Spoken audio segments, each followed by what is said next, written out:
Haidong! In this video, we're going to talk about the meaning of black belt. So one of the first questions we usually ask prospective students is like, all right, why do you want to, what do you want from martial arts? What do you want from Gumdo? And almost certainly at some point, someone mentions, oh, I want to be a black belt.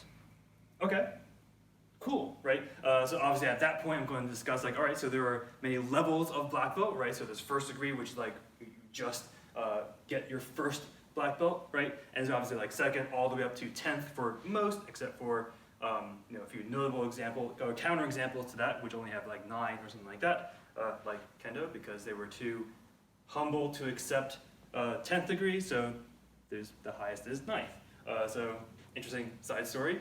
Yeah, so the point of this video is going to be like, all right, so what is a black belt, right? So obviously this video is going to be a little bit more of obviously my own interpretation, because every single person has a different interpretation of what his or her black belt means, right? So this is going to be heavily influenced by my well, this is actually a couple years now, but my Kendo instructor. So, so Isabella Church Sensei from New Jersey. So I forget if it was actually a discussion with her or with some of my senpai. I want to make sure transparency is there. But their philosophy of black belt is something that I think kind of expands to, again, most martial arts that we know, at least in terms of if they have black belts and stuff like that. So let's take a look. The first thing I want to discuss is the difference between like the myth of black belt and what actually happens like in most martial arts schools, right? So like the myth of black belts, especially if you're like younger and you tell someone like, oh, by the way, I'm a black belt in X, Y, or Z, especially like if you're like in high school or something like that, the immediate reaction is like, oh, you can kick my butt then, right? Like, or like you're invincible or something like that. No, right? So obviously like if every black belt were invincible, there'd only be like a few black belts, because otherwise that's theologically not possible. But yeah, so like that's obviously not going to be true, right? So then what is the actual meaning for a black belt? And again, this is going to be a little bit more my own take on it, but also again, I've discussed this with a few other masters, and we obviously like have sticklers on certain points, but this is going to be my running theory. What I'd first like to do is actually discuss the belt before black belt. So at least in terms of the belt system that I use, Gumdo also uses this, but they don't necessarily use the they may not use the translation that I do. So for example, from my Taekwondo background, what comes right before a black belt is senior red or red black belt, which is the same for Gumdo. And again, like each of those belts have an individual color. Now, if you're completely new to this and you're kind of like, okay, what is black belt? And you've never really thought about martial arts and stuff like that. So when you start off usually as a white belt or a no belt. You go through again what we call color belts, pretty much all the colors except for black, with the exception of like jiu-jitsu, for example, where red is I believe higher than black, but I'm not a jiu-jitsuan, so I'm not completely sure. But in general, right? So the belt before that is a red black belt. And for us in Taekwondo, that red represents danger. Okay, you're training to be a martial artist. You might imagine like, okay, danger is a part of it, right? But then like specifically what type of danger, right? So as again in our interpretation of it, the red belt. So the red in red belt represents danger because you have the strength, the power, the speed, the dexterity, and a lot of fun stuff of a black belt without the control, right? So you kind of spend that last belt right before a black belt really just honing, controlling your power. Okay, so that kind of leads us into another thing. Like, all right, so a red black belt, lacks the control but has everything else. They have power, they have speed, they have knowledge, they know target areas and stuff like that. But they don't have the control. So that means a black belt has knowledge of target areas, speed, control, right? Because that was something that was missing. Power, and all those nice things that make a combatant capable. So allegedly, black belt should have all of those things. So does that mean the minute you kind of crown, I guess it's not really a crown, but don your black belt, you are now an invincible fighter? No, right? So then what does the black belt mean in terms of, again, martial arts?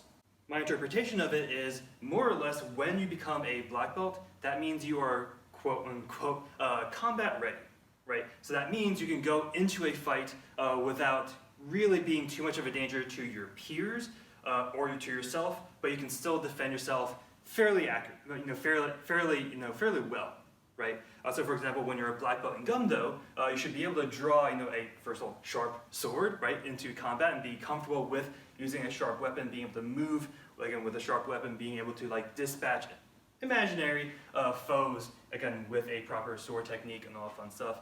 So if you are a black belt, you should be able to be thrown in combat with other black belts without you kind of hurting each other, right? So that's, again, my kind of like running theory about what the first degree is. That means like you are combat ready, you're allowed to go out on the battlefield with others who will, again, won't necessarily, again, harm each other. Okay, well that's first degree, right? And I'm only going to go up through fourth degree because, as you can probably tell, wrong side. As you can probably tell, I am a fourth currently, right? So obviously I can't speak for fifth degree and higher, but I can at least speak, at least from my experiences of as a fourth degree, of what that means. So all right, so first degree was you are ready to fight. You more or less graduated general training, right? So again, if you want to think from like an army perspective, you're ready to be deployed. In terms of like if you want to go like academic, right? So let's just say this was like your high school diploma, right? So you allegedly know enough to be a well-rounded citizen and a knowledgeable, activist in your own community, allegedly. Whether or not that's true is completely different, but allegedly, same thing with a black belt, right? So what's a second degree then? So now one potential way is like, all right, so every time you rank up, just everything gets better, right? So for my interpretation, 2 is kind of like the boring one. 3 and 4 are really where things kind of get interesting. But again, my interpretation of 2 is going to be you just get better at everything. I know that sounds really kind of vague, but for example, your power gets more powerful, your accuracy gets more accurate, your speed increases, etc., etc. You can also take up other aspects of traditional Gumdo that you may not necessarily focus on before, like meditation, like stretching, which is a lot more important, young people, than you might initially think, right? At least if you're younger, right? So again, like taking in all these different aspects. I've also been seeing, like for example, a lot of Gumdo schools also do archery, like which is kind of cool, right? So like kind of taking in other aspects of the martial art and just like make yourself even better, even more well-rounded. Now, as I said, like the second degree is kind of like the boring ones. Like, all right, so it's first degree, just better, right? First degree, but again with more knowledge. So let's actually take a look at what second degree means in terms of what you're doing as a Gumdosa, right? So when you hit second degree, that means you have completed all of Sangsu, which is again the kind of like the general sword style, right? So that means you're used to using a heavier weapon, usually two-handed. You're starting to use a lighter weapon for Yedo. Like, okay, so I have one style under my belt. Again, I keep grinding that, making sure I'm better and better. Again, stances are lower, or at least more effective. My body mechanics are getting better, etc., as well as, again, adding on different aspects. Okay, so 1, combat ready. 2, getting better at everything. Level 3. This is the part where I start to kind of take things a little bit from my Kendoka background, which again was, at this point, more than several years ago. I know I reference it quite a lot because it was a major influence on a lot of my philosophical thought.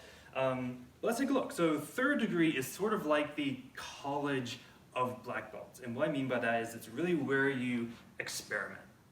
So again, first degree, getting better. Second degree, even better. Third degree is like, all right, let me just take the weirdest stuff and see if it works.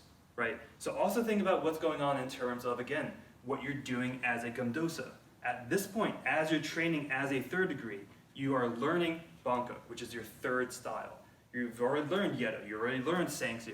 So you have 3 different styles to really play with, right? So you can be like, all right, let me try, Sangsu just one-handed.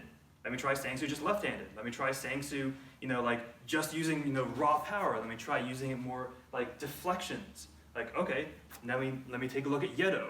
Yedo uses a lighter weapon. Could it be one-handed sword? Let me try using one-handed. All right, we're doing a lot of false edge stuff. Can I use false edges for other styles? Etc., right? And obviously with Bangkok. Bangkok has a lot more of that raw, roiling power.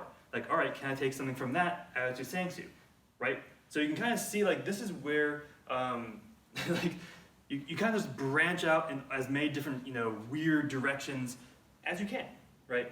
So the analogy that I've more or less visually seen is if you've ever seen like usually a video of lightning, right? So obviously we think of lightning as that single bolt, but when you look at really slow motion, you kind of see like it fractaling, and when it eventually hits that one mark, then it chooses that one, right? But before that, it kind of branches out in all these interesting different directions, right? That's also, I'm going to use that analogy for as you can probably guess what that's going to mean. But this is a time to experiment. This is a time to be weird. This is a time to be like, all right, I am Gumdosa. How about I just try some Hema? Let me try Kendo. Let me try Kumdo. Let me try Yaido. Let me try Chinese broadsword. Let me try, I don't know, Chinese straight sword. Let me try like European stuff. Let me try, Eskrima. Try all sorts of different things. Like kind of synthesize different ideas, right? So this is kind of like I wouldn't say the exciting black belt, but allegedly this is the time they're, trying new things, which means, alas, what's going on with 4th degree? In most martial arts, 4th degree means master. Like if you want to use again other, languages, right? So, for example, in Kendo, sensei, right? So teacher, right? I believe it's also going to be something similar with other styles as well, but usually 4th degree means this is a time that you are a master. This is a time that you should really start teaching students, right? So yes, as a 3rd degree, 2nd degree, 1st degree, you can help kind of like your instructor, who ideally is like, again, 4th degree or something like that, but you're not really like the head of the school, right? 4th degree is really where you kind of hone your skill, right? So as I mentioned with the lightning metaphor, so all those fractals, this is the one lightning bolt that are going to travel down, right? So this is the time when you hone and hone and hone one particular aspect, one particular style that you want to do. So for example, if you want to do what's called old man style, or like it's old person style now, where you're just like, all right, I'm going to be very minimalistic in my movement, but I'm going to be maximizing what I'm doing, right? So I might not move that much, but I should be able to, quickly, like counter, be able to suppress something and stuff like that. Or you might kind of like, all right, I just want raw power. Let me just like take Bangkok and just take it to an extreme. Let me just like crush things. Let me just spin, have these nice big powerful cuts. Fine, right? So this is the point where maybe black belt hones a particular aspect. Now, obviously, this is not exclusive of everything, right? So for example, if you're a 4th degree, it doesn't mean you don't try new things, right? It just means this is the time for you to be honing. So again, your mental aspect and particular aspects of sword style that you particularly enjoy or think is effective. So whatever you think is worth the time and effort to really hone as a swordsman. So the main idea for this is, again, 4th degree is intended to be a point of really turning the way you, or changing the way you think, right? So obviously all of them change the way you think, but this is kind of like your different approach. So up through 3rd degree, you're kind of again expected to be, a student. You're expected to be, experimenting. You're expected to be, like again, helping your instructor. But at this point, that role switches. Not switches, but you get a new role. So you're now expected to spread the word, as they say, right? Whoever they might be. So this is the point where you're supposed to be like, all right, so I've learned all these different things. I've chosen those different paths. I chose this specific one for me to hone in on. Let me start teaching. So those are the major aspects of the or at least the first 4 belts as I understand them. Now this might bring up a slight dissonance, right? So for example, I am currently a 4th degree, right? But I feel like there are certain aspects of my black belt, or at least of my mentality, that aren't 4th degree, right? So yes, I am very much into the teaching aspect of fourth degree. I love teaching. I love, again, discussing ideas. I love generating thought. But at least in terms of my own training, I still feel very much like a third degree, right? In the sense that I really like to experiment. I probably should also be thinking more about second degree stuff in terms of, again, making everything better. Always be aware of your own limitations, right? So for example, I'll use myself as an example. So forums, right? I really go through forums daily. I really enjoy sparring. I am terrible at skills drills. I'm bad. I'm really bad. When we eventually make a candles video, that'll be interesting to see what happens. There'll be some masterful editing from like probably a couple dozen attempts. But I know that my skills drills are meh, right?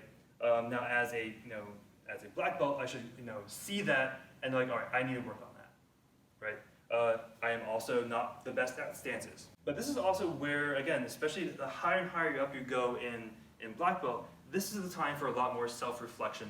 I won't say as well, because that's actually going to be a major aspect, right? So again, too many instructors and black belts just want new ranks, right? So this is my soapbox. So if you want to skip soapbox, I'll be on this side allegedly after. But too many people just want new rank, right? So again, like, oh, I'm a fourth degree, I have to train to be fifth degree now. Like, oh, I'm a fifth degree, I must train to be sixth degree. I'm a sixth degree, I must train, like, hold on. Like, hold on, right? This is also going to be true for, again, color belts. Now, I've been very, blessed with my students who are like, all right, like, I know I am a, green belt. I know I am a, white belt. I want to make sure I deserve that yellow belt. So I'm very happy with my students that they all, have that mentality. But it's something that's actually pretty rare, right? So be aware of, again, your own limitations, right? So for example, I'm probably going to be sitting happy on my fourth degree until I really feel, first of all, that I really deserve it, right? So that might be the imposter syndrome and all fun stuff. But this is, again, the time, especially, again, the higher and higher rank you go, the more important it is for you to be self-reflecting, right? So be aware, like, all right, so I expected to be this good when I hit this rank. Did I do that? Yes or no, right? And then you kind of, again, think about all that fun stuff. And this is also going to be true, again, for other aspects of martial art, right? So think about your meditation. So think about that stretching. Think about the not as intense fighty stuff, but think about, like, all right, so let me work on walking meditation as I am, moving through the world. Let me think about exerting my pressure and kind of controlling my pressure as I'm inside the dojang and outside the dojang. Now, some of these ideas are kind of like ethereal and a little bit harder to kind of like track in a video like this. But you can probably tell by the length of the video that this is a soapbox a little bit. But I guess in general, I'm kind of like general recommendation is think about what your belt means, right? So believe me, I've almost every class. I should probably say every class, but I have to be honest. Almost every class, I do think about, like, all right, did I actually, present myself? Did I actually train like a fourth degree, or did I take the easy route, right? So again, this is where you're going to be all honest with yourself and really think about self-perfection. So I'll be over here because allegedly I told my past self that that's where I'll be when I stop soapboxing. Soapbox over. So think about this progression, right? So again, red black belt, so the rank before black belt. So get your power, get your speed, get your understanding, get all of that while really working on your control. And when you're first degree, you have all of that power, all of that knowledge, with the ability to actually control it and be able to be, be in combat with your peers. Second degree, just get better at everything, right? So get better at your strength, get better at your awareness, get better at your understanding, and get better at your control. Third degree, play with different things, right? So this is your college. This is your college of your education, right? So experiment with a bunch of different things. And then with fourth degree, again, as if you just graduate from college, you're now joining the workforce. You're now teaching, you're working on a specific course that you want to follow, and also working on self-betterment, right? So if you did listen to my soapbox, this is really the time for self-reflection, right? So again, really think about, like, did I actually train the way I should have? Do I deserve this belt? And if not, that's a whole different discussion. But if you don't, right? All right, what can I do to make myself deserve it, right? I know this was this is a little more of an ethereal kind of idea. I didn't even touch on ideas that are a little more controversial, like should there be junior black belts or not? I'm going to just leave that. I'm going to leave that alone. But I guess with that, so do some soul searching, right? So think about what belts mean to you, right? So again, they're ranking. So what do they mean to you, and how can you actually use that to make yourself into a better person? So I guess with that, so stay safe, stay humble, and keep training while thinking about your rank. Haidong!